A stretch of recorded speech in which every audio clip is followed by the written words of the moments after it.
মুখ্যমন্ত্রীকে বলছি আপনারা পাচ্ছেন না, 3 মাসে কিছু করতে পারলেন না। কলকাতায় জল জমে যাচ্ছে, কলকাতায় দেখা যাচ্ছে রাস্তা ভেঙে চুরমার, বলছেন সব মমতা বন্দ্যোপাধ্যায়ের আমলে।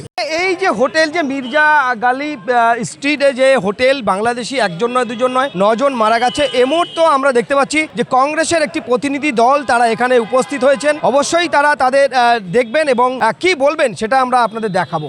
আপনাদের কাছে বলি যে 100 দিন অতিক্রান্ত হল, তাই ঢাকঢোল বাজাচ্ছেন বিজেপি সরকারের মুখ্যমন্ত্রী, রাজ্য সভাপতি সবাই মিলে। আমি জানতে চাইছি এইটা তো একদিনে তৈরি হয়নি।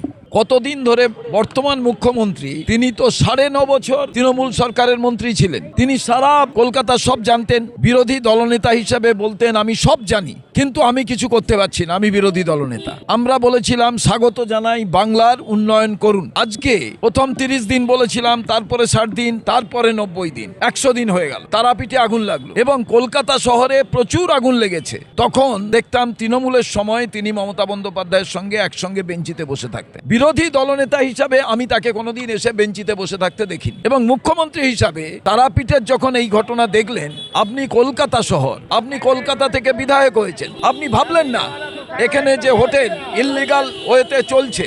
এবং আপনারা প্রত্যেকে জানেন যে তারাতলার ঘটনা ঘটার পর তারা বললেন যে বিল্ডিং অডিট হবে। অডিট করার পর কটা পেয়েছে? 10টা পেয়েছে? পাইনি, 2টো পেয়েছে মাত্র। আপনি ভাবুন, তাহলে এখানে রেসিডেন্সিয়াল কমপ্লেক্স কিংবা রেসিডেন্সিয়াল এরিয়াতে হোটেল চালাচ্ছে, তাহলে কি করছিলেন? তিনি বোর্ডকে ভেঙে দিলেন, কলকাতা পৌরসভার মেয়র থেকে বাকিরা পালিয়ে গেলেন। এইবার চালাবে কে? একা অগ্নিমিত্রা মাল মহাশয় চালিয়ে যাবেন। এবং সেখানে যে কমিশনার নিয়োগ করলেন, স্পেশাল অফিসার নিয়োগ করলেন, কি হচ্ছে? এই যে 9 জন প্রাণ চলে গেল, তার কৈফিয়ত কে দেবে? এবং সল্টলেকের ভেতরে এক মহিলাকে পুলিশ রেপ করেছে, ওটা একটা ঘটনা গেল। একটা কথা, এই যে আগুন লাগার একের পর এক আগুন, পূর্বতন সরকারে হোক বা বর্তমান সরকার হোক, যে ঘটনার পরে সিট গঠন হয়, তদন্ত কমিটি গঠন হয়, কিন্তু আদতে কি কোনো রকম কোনো উন্নতি কোনো কিছু নয়। তারাতলায় মালিক তার ছেলেকে অ্যারেস্ট করেছে, এখানেও কয়েকজনকে অ্যারেস্ট হবে, চুপ হয়ে যাবে। আমি তো ইললিগাল কনস্ট্রাকশন ভাঙার কথা শুনেছিলাম, শুরু হয়েছিল নতুন সরকারের। কি হলো? ইললিগাল কনস্ট্রাকশনের নামে গরিব কিছু লোকের বাড়ি ভেঙে দেওয়া হলো। যারা বড় বড় একেবারে মানিড ম্যান, ইনফ্লুয়েন্স আদমি, তারা কি করলেন? তারা যারা ইললিগাল বড় বড় বিল্ডিং বানিয়ে রেখেছেন, কিচ্ছু হলো না, তারা সরকারের সঙ্গে যুক্ত হয়ে গেলেন। আপনাদের তরফ থেকে কাকে দায়ী করবেন? আমি মনে করি চিফ মিনিস্টার, আপনি তো বাংলায় সব জানেন, আগে মন্ত্রী ছিলেন তৃণমূলের আমলে, আপনি বিরোধী দলনেতা ছিলেন, আপনি কেন বলবেন না? কেন আপনি আজকে ব্যবস্থা নেবেন না? আপনি সরকার তৈরি করার পর আমরা দেখছি এক এক করে পুলিশ ডিপার্টমেন্ট আপনার, বাংলার মাটিতে খুন হচ্ছে, বাংলার মাটিতে ছাত্রের বাবাকে মেরে ফেলা হচ্ছে, বাংলার মাটিতে পুলিশ রেপ করছে, সল্টলেকের ভেতরে মহিলা কিডন্যাপ হয়ে, বাচ্চা মেয়ে রেপ হয়ে তাকে মেরে ফেলা হচ্ছে। আজকে আগুনে সব মিলে প্রায় 17 জনের মতো 18 জনের মতো মারা গেল। এটা কি চারটিখানি ব্যাপার?